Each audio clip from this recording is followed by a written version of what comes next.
Good morning. Good morning, ladies and Oh, gentlemen. someone's going to do it for us. 9:15 a.m. There you go. So we are coming to you this morning live from the AADA. Lee Peters and Andrew Moore from Deloitte Motor Industry Services presenting emission. This is live TV for you. To EV. The program It's like airline announcements. 9:15 a.m. The doors will open in a couple of minutes. Good. Hopefully when the doors open, the music will stop. We've got music, so in the background somewhere there. I'm hoping you guys can't hear it, because if you do, we might get a bit of a copyright strike, but we'll see. Anyway, we are here a little bit earlier than normal on a Thursday rather than a Friday, because Amos Bambury and I are here at the AADA in Melbourne. Of course, probably the biggest dealer convention in the southern part of the world, I guess. It's almost as good as AutoTalk Live. But we're sitting on the better stand. How's the show been for you, Amos? It's been great. Yeah, it has been good. There's a lot of familiar faces for us. And I think having a stand here, it just gives us an opportunity to talk to more dealers, with a bit more confidence, or they know who we are. So no, it's been good. And the sessions yesterday, I thought were good. It was awesome. Yeah. Excellent. There's several hundred dealers here, some really big speakers. I thought the BDO session, the first one yesterday, was interesting. Chinese cars very much seem to be the discussion point this year, and they're a few years behind us. They're coming into their NEV scheme, so they're according to the clean car standard. And the interesting approach from BDO was basically, this is predominantly a new car dealer focused industry over here, and their advice was you'll just need to go and get a Chinese brand. Their theory being is that if enough people bring in the Chinese stuff and it's going to turn around, then those will help them meet the NEVs. And they put out some interesting stuff, and we'll talk about MG on another reason a little bit later in the show. But they were saying if people think the Chinese stuff isn't coming, look at MG as a case. 5 years ago in Australia, they sold something like 5,300 vehicles, and that was considered, a reasonable entry or a reasonable year for a Chinese brand. They did 58,000 vehicles into Australia last year, and they're tracking higher than that this year. So it's crazy to see where that stuff's going. Now, in New Zealand, we've got a little more flexibility in regards to the used import market and all those kind of things. But I think, Australia's taking the Chinese source market incredibly seriously.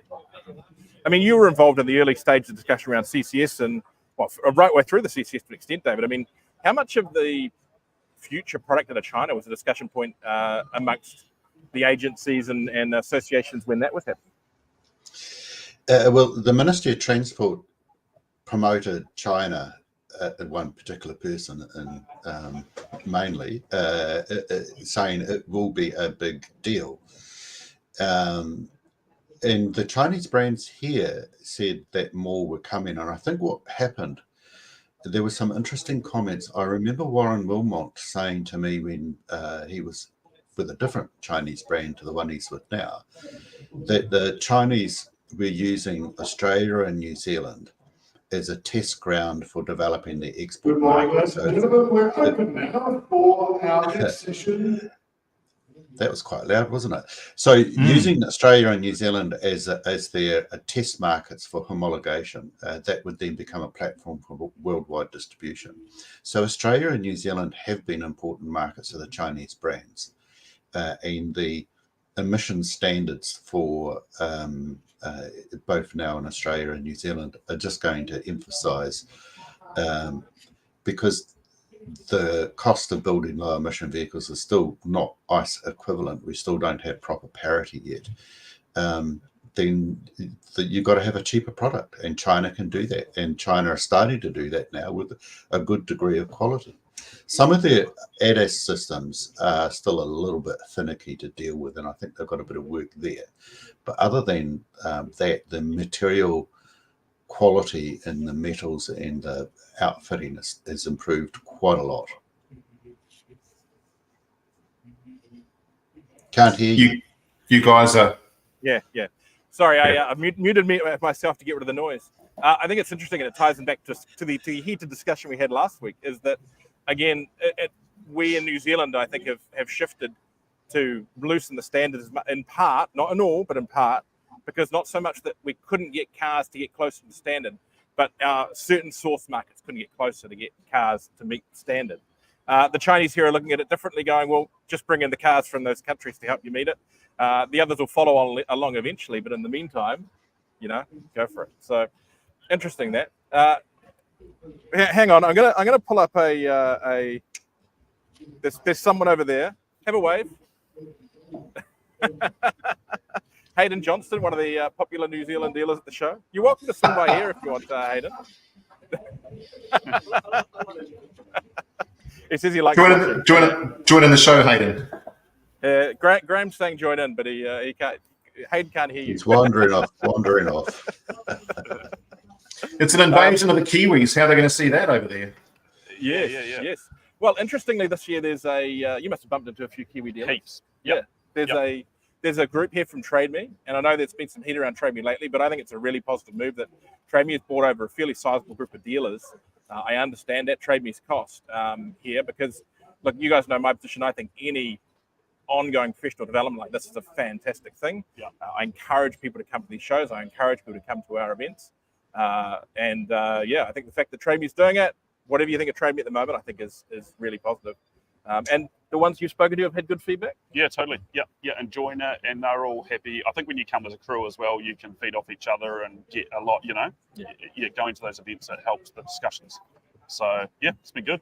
And are you guys permanently here for your Australian customers? You've got an Australian operation now. You have a little bit of work with your Kiwi guys while you're here too? Yeah, totally. There's a couple have come over from New Zealand, but mainly for this event, we're here for the Australian dealers that we, like our customers. Yeah.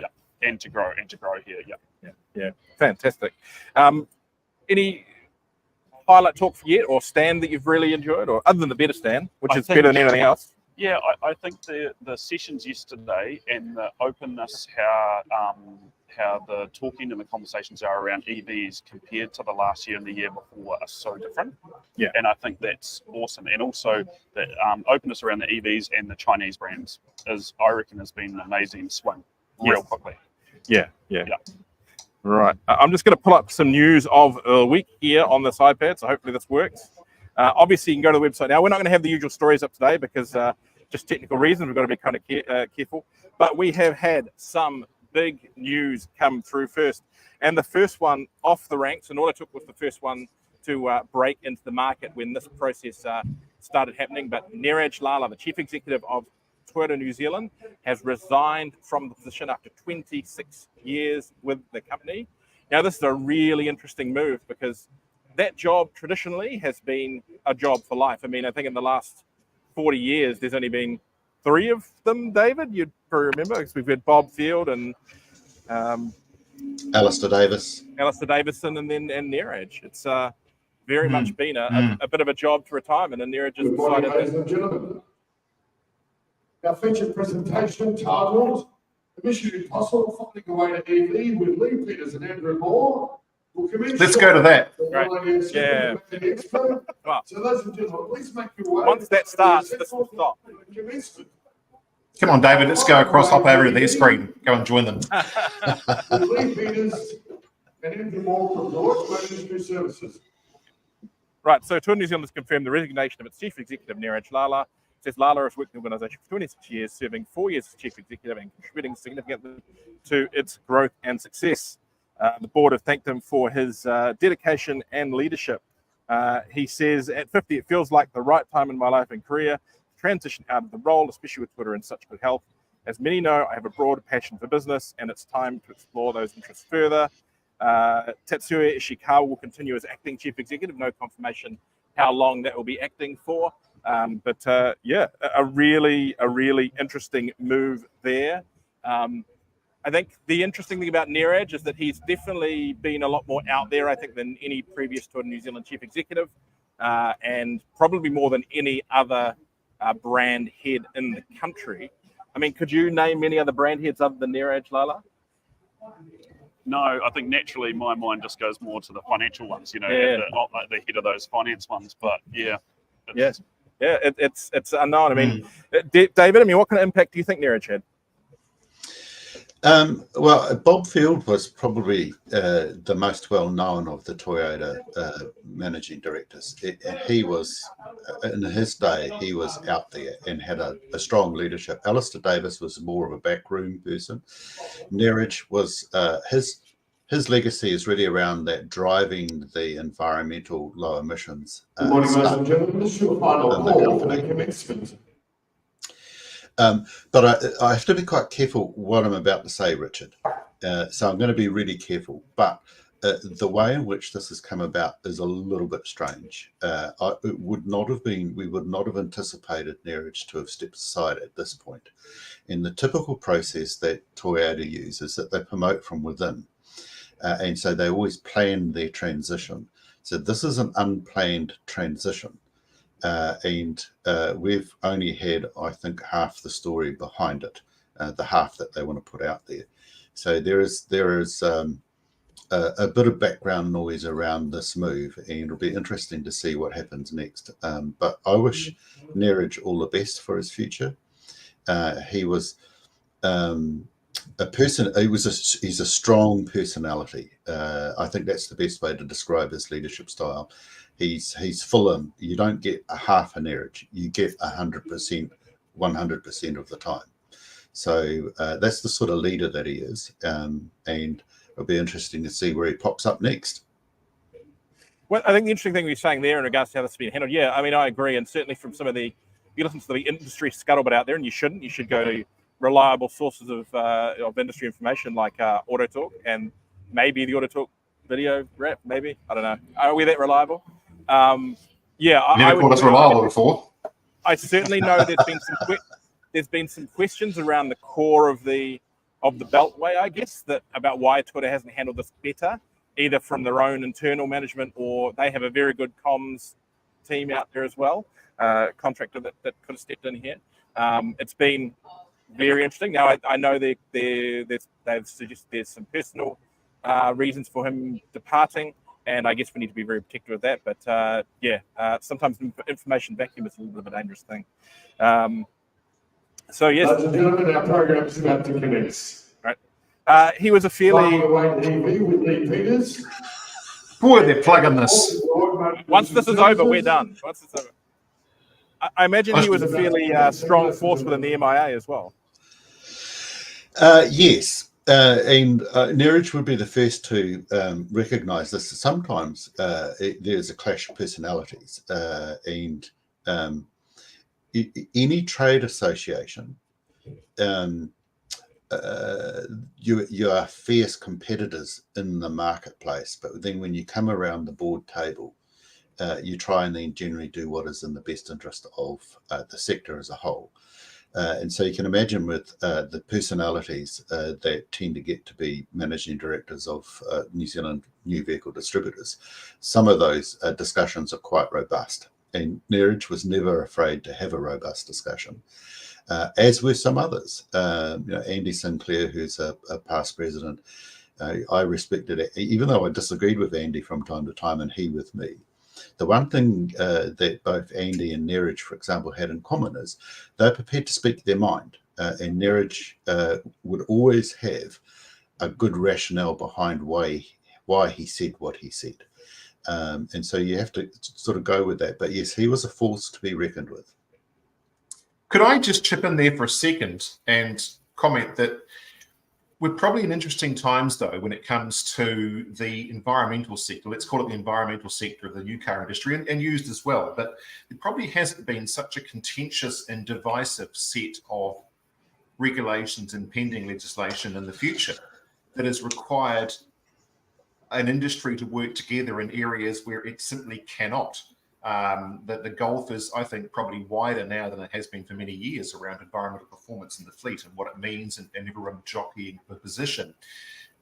I mean, I can recall in the older days of sort of sitting on the sidelines where discussions around government regulation and intervention had a much lesser impact upon individual distributors than it does today. I mean, there is a lot on the lines, a lot at stake, and I think we're seeing this enormous groundswell shift in our new vehicle industry that is slowly but surely occurring. And Toyota are probably in no less a position that it's difficult to know which way they're going to jump in the future as certainly electrification gathers pace in our fleet and global fleets. And Toyota are a little bit of a crossroads, and their age, to an extent, I think, I would say, did well to represent the brand at a time when it's not quite well understood what Toyota's directional pathway is going to be under these new times. He did very well, and I think you're right, Graeme. If I reflect on the 11 years that I was the CEO of the Motor Industry Association, I would describe it as that the first 6 years was relatively even-paced. I think we probably only had really one incident where at a board table we had sort of significant disagreement, but normally we as a group of distributors there was good agreement. The last 5 years though, I had to work my butt off to try and find a common explanation for the association's position, and I know Amy is having to work really hard because there is a wide range of views and there's a lot at stake. And when you combine it with a tough economic environment, it gets even a little bit more tetchy. So in New Zealand, we are at the, how would I say it? We are at the mercy of the long-term R&D direction of the parent companies.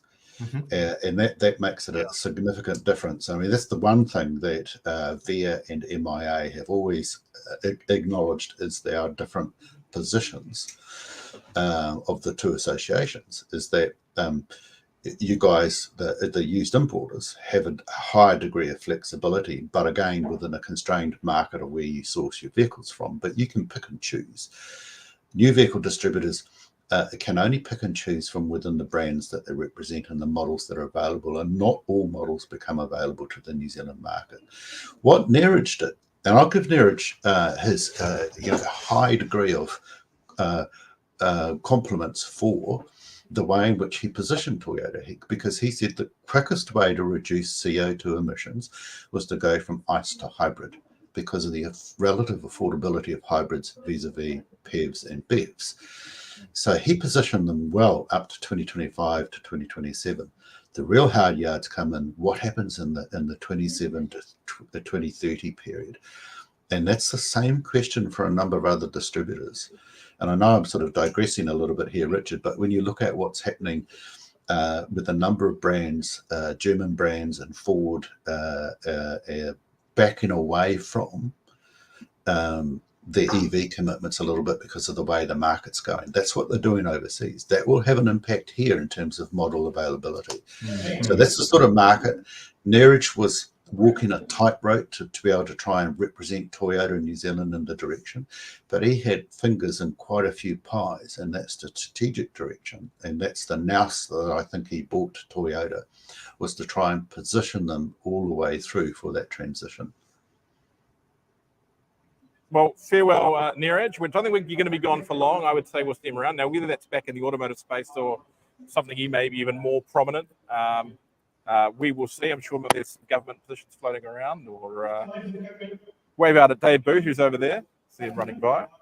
Now, let's talk about the used car side of the trade over to VIA. So VIA has selected a new chairman for their it's the board now, not the council, isn't it? Can you remember, Graeme? So he's the new incoming chairman of the board. The council is effectively the trade advisory panel that then has representation by the board for implementation. So yes. So Turner's Auto Retail Division Chief Executive Greg Hedgepeth was elected as the new chairperson of the Imported Motor Vehicle Industry Association, VIA, during its annual general meeting in June, succeeding AutoHub Chief Executive Frank Willett. VIA also reported a positive financial outcome for the fiscal year at the June AGM, and Wana Blue General Manager Matt Battle rejoined the board. I'm honoured to take on the role of chairman at such a pivotal time for our industry, Hedgepeth says. I look forward to building on the strong foundation laid by my predecessor and steering VIA through the evolving landscape of the automotive sector. So let's just talk this. Frank, obviously incredibly well known, quite the gentleman, and he has been around in the trade and tied to VIA for decades. I mean, I remember him very much in my early days in the trade back in the early 2000s, at one stage working for the organisation, for VIA, or IMV DA as it was back then. And I think he's had a tough job over the last few years helping stabilize that ship and sort a few things out. So he, I think, deserves a break. But Hedgepeth is an interesting one to come in, really. I mean, he's someone not from within the main vertically integrated supply channels, I guess. Do you think that could be a good thing, Graeme?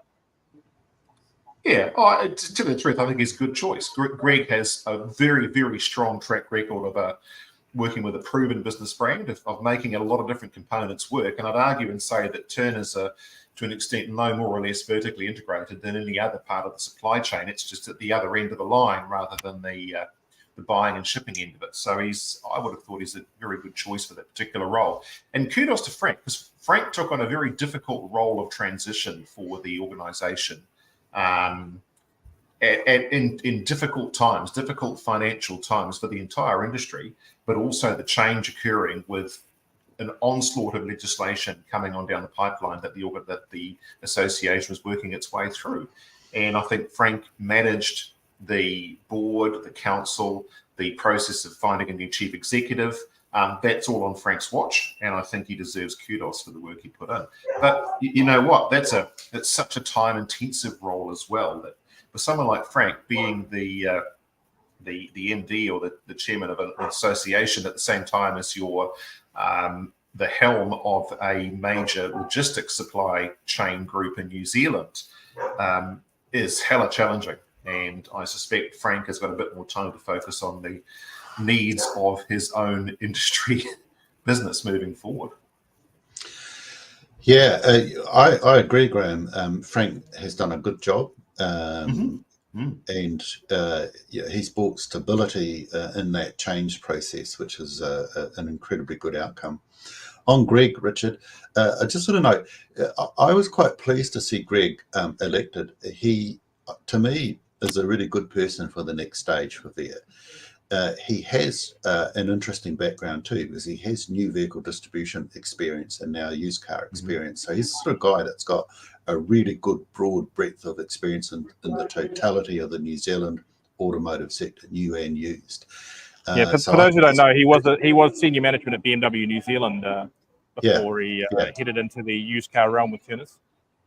Yeah, so I think that's good, and he's got a good brain on his head. I think he's going to be good. But I'll come back and say to Frank, thanks, Frank. I think you did a good job. Yeah, definitely. Now let's speak on another movement around the place, and this one's an interesting one as well. Eric Zwayot has resigned from MG Motor New Zealand. He's the current country manager for New Zealand. A spokesperson that told AutoTalk the decision coincides with MG Motor's growth plans for New Zealand. Eric Zwayot has had the best interests of MG Motor front and centre, and his decision reiterates that on behalf of the business. Harry Yan, commercial platitudes. I guess the key point there is that they've got a new chief, a managing director coming in, or country manager. It's Harry Yan. He's going to be renamed the title of Chief Operating Officer for MG Motor New Zealand, effective from July 18. So he looks forward to working with the team at MG Motor New Zealand and with the 19 dealers. He was previously business director for MG Motor Australia, and he's been in that position for 6 years. Previously, he was with in sales and marketing and business development for SAS Motor in Shanghai and Volkswagen in China. But the interesting thing about this story is this is the 5th head of MG Motor New Zealand since 2018, since it was re-established in New Zealand under SAAT control. It certainly sounds like it's a challenging role. I'm not necessarily sure if that's the company or it's just a case of that there is certainly some really strong impetus from the Chinese to grow that brand in New Zealand. We've seen what it's done in Australia. And I'm not necessarily saying that's why Eric's gone, but I imagine that position is relatively high pressure. Yes, having spoken to some of the previous people in that position who've been very circumspect about what they had said, it's a demanding role, but I think it's also it's demanding because of the different cultural business practices between a Chinese manufacturing firm and so some of the Western cultural way of doing things. And so there's some challenges around that, as you might imagine. But the interesting thing about this, though, is that Eric had MG's best interests at heart. So I think there's I think that's business speak for saying, we're having a little bit of a reorganisation here, so I'm going to stand aside. Yes. It's a little bit of a puzzle, and he hasn't been in that role that long, so I'm not quite sure what's going on. But MG has done really well since it's been reintroduced into our market here. It's growing. They've got some good product. Is there also a little bit of a mentality in the last 6 months or so where the performance of the new vehicle sector, like the used vehicle sector, has been, frankly, it's been abysmal. It's been really poor. And perhaps I wouldn't say a lack of understanding, but perhaps a slight lack of sympathy from the parents about why the numbers have fallen so far. And it's the old adage, you say, well, just push the sell more cars button. Why aren't you doing that? Yeah, Graeme, totally. Yeah. Yeah. Why aren't you just pushing the button and selling more cars? And so exactly from what I thought. The parent perspective, it must be difficult sitting on the sidelines, not understanding the dynamics of a New Zealand marketplace where all the will in the world isn't changing the numbers for anybody. Yeah. Be interesting to see, because the Australian stats here are showing they might be going into a little bit of a market lull over the next year as well. And I wonder what MG Australia will say to China when they get the same question or the same directive sent to them. Yeah, well, I was just going to comment, Richard, that Australia's been doing particularly well this year, and that would make Graham's comments even more of a contrast. But it was only a few years ago that Australia weren't doing that well, and New Zealand was doing really well. So, the tables turn, swings and roundabouts. But when I look at the numbers for the new vehicle sector, they are still a lot stronger than they have been in previous. You go back 5 or 6 years. It's just that they come off the boil of 2 incredibly strong years, and you can't keep a market growing at the way it has. And then you look at the factors within New Zealand, with record now people leaving the country after having strong growth. So the population is stabilising rather than growing. A whole lot of other factors come into play. So it's an interesting time. But I think you're probably right, Graeme. Well, as I say, but that's the very point, David, is that we understand those factors, but a parent company, no matter where they're from, but in this case here in China, may not necessarily be prepared to accept those when they are on nothing more than a growth trajectory. It is all about growth. Yeah, and it went top 5 with Anthony McLean pretty much 2020, I think, and it's never kind of left. It's there, but yeah, and it's been much of a hit this year by the fact that it was a very electrified black brand, and that's been a bit of an issue, obviously, this year. Total aside, how's the finance market adapting with Chinese vehicles? I mean, there's no issue putting deals through on a Chinese car these days. Zero, no problem anywhere. No, there's total appetite from any lender for any. There's been no pivoting, no problems. No, totally. Heck, even you've got a couple somewhere in the fleet, don't you? Yeah, we've got MGs. Yeah. Well, yeah. One thing as well is they have had quite a price hike as well. Yeah. Through that period, from I started buying them for our guys out on the road in New Zealand from about 4 years ago, and they have moved a lot. Yeah, but then the cars also have a lot more in them. Yeah. Now let's run through a few more stories relatively quickly before we go, because I'm sure you've got some talks to get to, and the noise is fun to deal with here. Where are we? AutoTalk. Sorry, Trade Me. Trade Me has acquired the rest of Autogram that it didn't already own. So surprise. Yeah, I mean, obviously, Trade Me's been on a fairly big acquisition run lately as well, full stop. But also, obviously, there's a lot of demand for data, and I think Trade Me, if they can get their hands on or control as much of that data stream as possible, then that's going to work for them. And hopefully they'll pass some of those the insights and data from that on to dealers, and this will work out for dealers as well. Not sure yet if we're going to see any packaging or anything with other Trade Me products or closer integration. Well, I've been assured, Richard, it's a cost-effective solution. Read into that as you would. They've assured everyone there'll be no changes to kind of contact levels and pricing for 12 months. I don't think you can really ask for more than that, because the reality is that Jamie Fuller just walked past over there, because prices do change over time. But yeah, it'd be interesting to see what they do with that one. The proliferation of data options out there in the market has been interesting in recent times. There's plenty of places to price a vehicle online. You'd know a lot about residuals. Are they any good? Are any of these tools any good? Well, it was funny because I was in a group yesterday, a New Zealand group, and they were making fun of one of the dealers because they're like, being a car dealer is knowing the price of your cars. So, it was an interesting comment around that product. Yeah.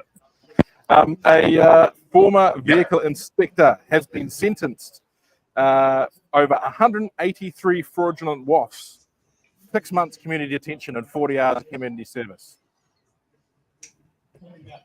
We don't need to say more on that. The eye roll was enough, Graeme. The eye roll was enough. Miles Skoda has been named the 2023 Skoda Dealer of the Year. There's a franchise you wouldn't mind having these days. That's been trucking along pretty well, the old Skodas, and probably a bit of police servicing work to throw into the pot. And the last story I think we'll go talk on today. There's a few stat stories up on AutoTalk. I highly encourage you to go see. Things like $250 million wiped off the value of what we've been bringing in as far as cars into the market, which is a lot. But an interesting one. You might, again, have a take on this, David, but you guys drive vehicles too, so you might do.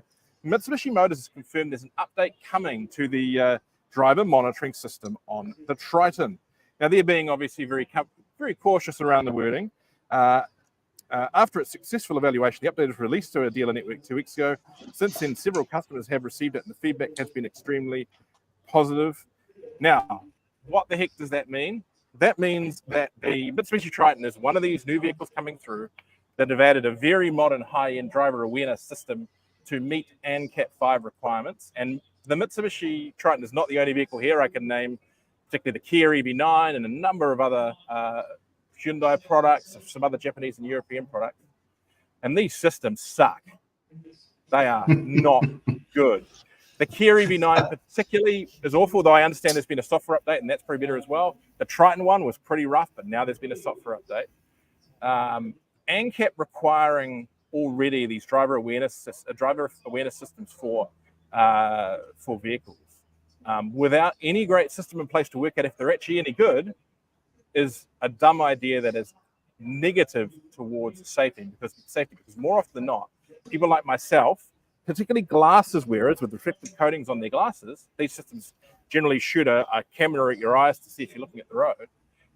We're turning them off. And if you're turning off a safety system because it's so bad, it's no longer a safety system, it's an unsafety system. I did that in America, Richard.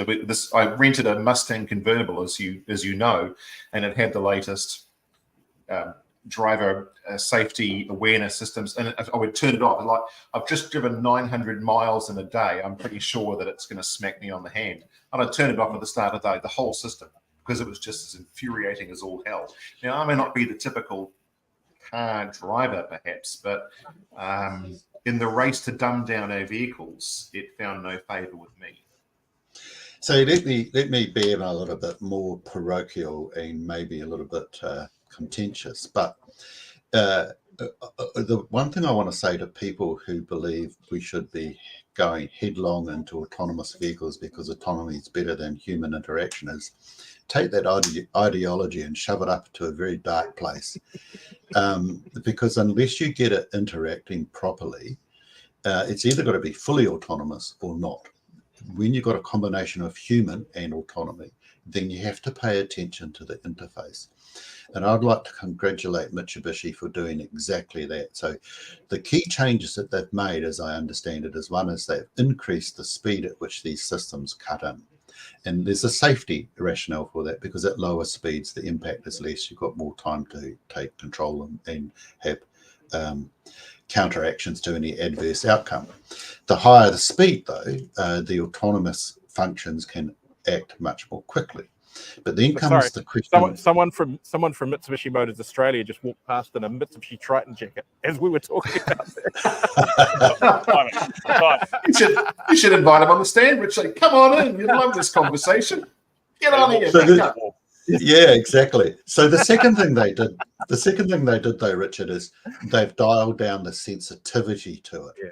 And this is where we get into actions. When it becomes overly sensitive, it's interpreting actions incorrectly and then takes corrective action on things that don't need to be corrected.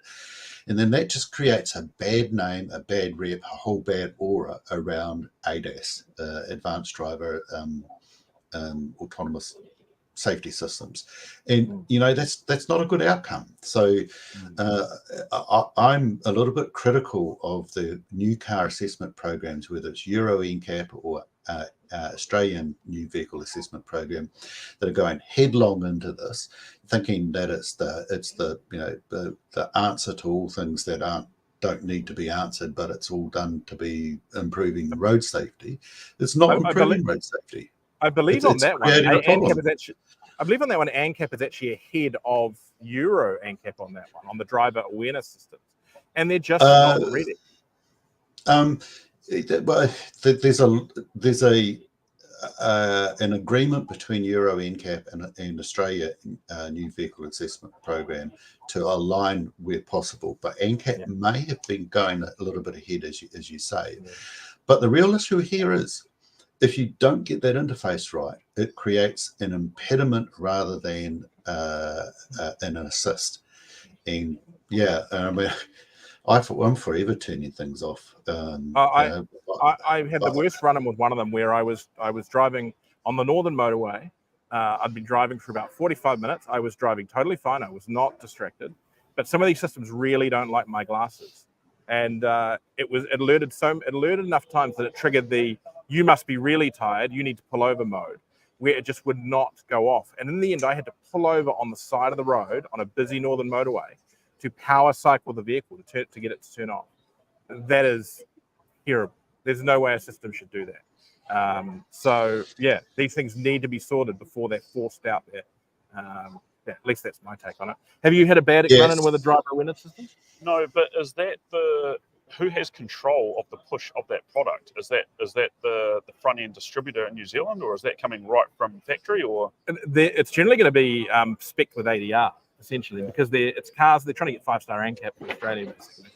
I might sound like the old guy with a singlet talking in the corner here, but I fear that our industry is becoming a series of solutions in search of a question. Well, so Amos, here's how it works. For New Zealand and Australia to make this a regulation here in New Zealand through our land transport rules or through the AADA Australian design rules, you have to have an international standard, and it has to be agreed by a UN standard for it to be able to be put into regulation. Euro NCAP and Australian New Car Assessment Program don't.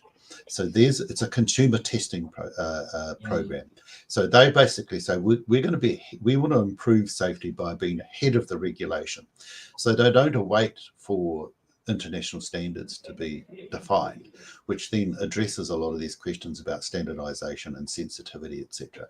And they're pushing all of the new technology. Then they adjust the weighting. So every time you crash test a vehicle, they're continually updating the weightings at which they give to various factors. And so they might emphasize the ADAS over structural integrity because they want to encourage more of that. So it's really the cart before the horse in some situations.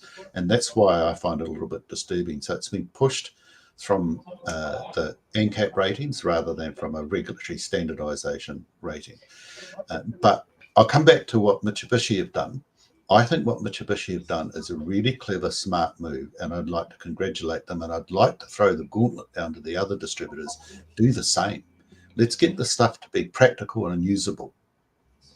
Now, there is another fix. I picked up a press card the other day where it was apparent that the previous journalist had put, or someone from a dealership, had put blue tack over the camera. So I believe that may fix the issue as well. Not that I'm recommending that. And for those of you that hate all this kind of technology, here's my advice.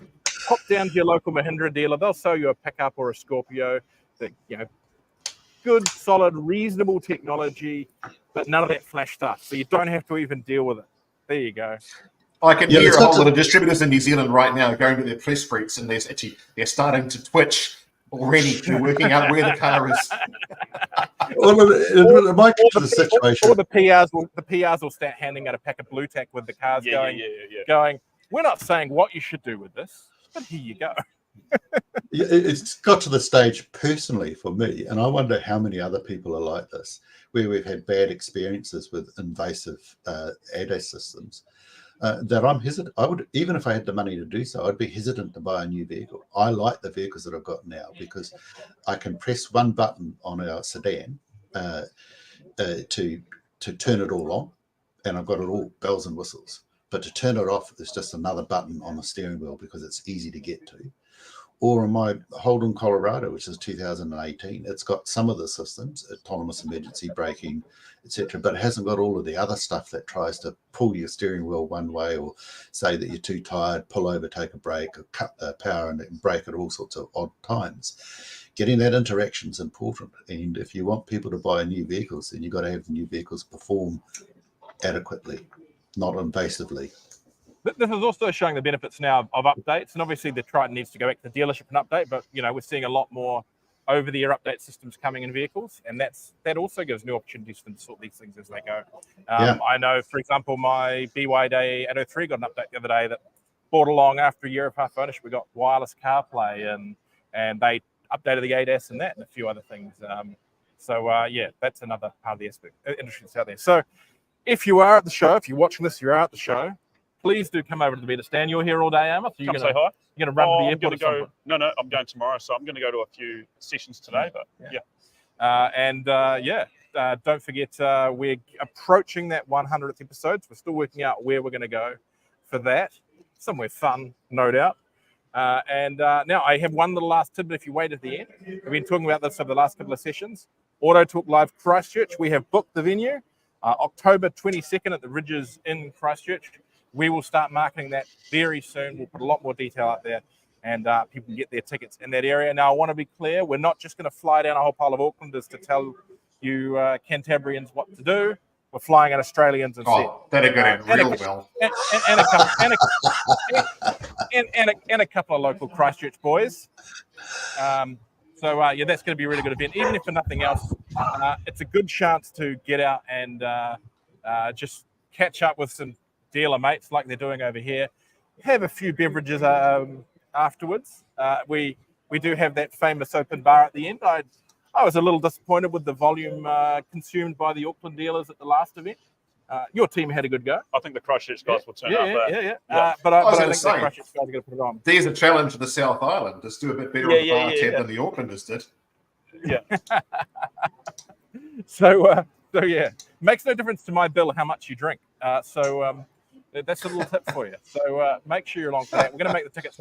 The tickets are going to be significantly cheaper than Auckland. That is information you should ever divulge, Richard. You should never say that to anybody. I'm open with that a room full of dealers. I am open with that fact. So anyway, we are going on. We've got some great supporters who we'll name soon that are making that possible. We know times are tough out there, both for the suppliers and particularly for the dealers. So we're doing what we can to make sure that the tickets on that are affordable, and we've got some great supporters who've allowed us to do that. We'll be telling you who those are really soon. So thanks again for joining us at the AADA in Melbourne. My laptop's about to go flat, and we'll catch you next week for the AutoTalk Weekly Wrap. I'm going to buy some blue tack.